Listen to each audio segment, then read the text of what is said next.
सौभाग्यशाली तोता। बहुत समय पहले की बात है। एक छोटे से गांव के पास एक सुंदर जंगल था। उस जंगल में तरह तरह के पक्षी और जानवर रहते थे। उन्हीं पक्षियों में एक अनोखा तोता भी रहता था, जिसका नाम चिरकू था। चिरकू को लोग सौभाग्यशाली तोता के नाम से जानते थे, क्योंकि जहां भी वह जाता, वहां कोई न कोई चमत्कार हो जाता या किसी की किस्मत बदल जाती। गांव के लोग मानते थे कि अगर चिरकू उनके घर आ जाए, तो उनके जीवन में सुख और समृद्धि आ जाती है। चिरकू हमेशा खुश रहता और अपनी मधुर आवाज में गाने गाता। लोग उसे फल और अनाज खिलाते और उसकी भलाई की कामना करते थे। चिरकू भी गांव के लोगों से बहुत प्यार करता था और जहां भी जाता, खुशियां बांटता। एक दिन गांव में एक गरीब किसान, जिसका नाम रघु था, बहुत परेशान था।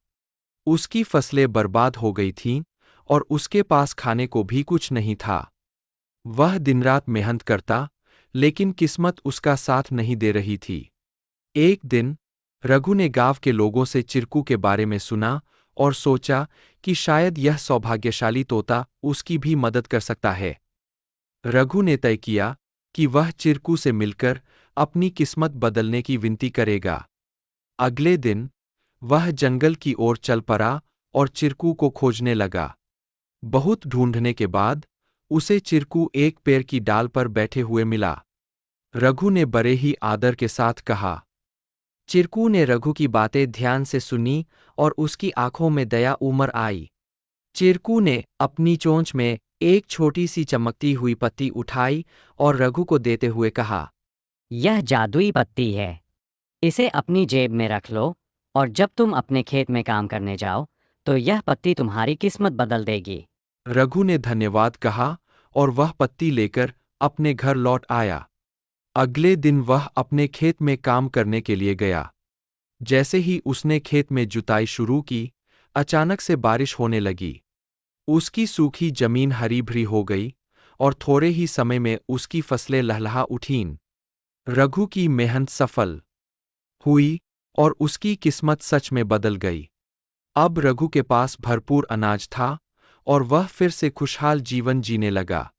उसने गांव के लोगों को चिरकू की बुद्धिमानी और उसके द्वारा दी गई जादुई पत्ती के बारे में बताया। सभी लोग चिरकू की प्रशंसा करने लगे और उसे और भी अधिक प्यार देने लगे। लेकिन चिरकू ने रघु को एक बात कही थी। याद रखना, यह पत्ती सिर्फ तुम्हारी मेहनत का साथ देगी। अगर तुम मेहनत करना छोड़ दोगे, तो यह भी अपना जादू खो देगी। रघु ने चिरकू की बात समझ ली और कड़ी मेहनत जारी रखी। धीरे धीरे उसकी स्थिति पहले से बहुत बेहतर हो गई।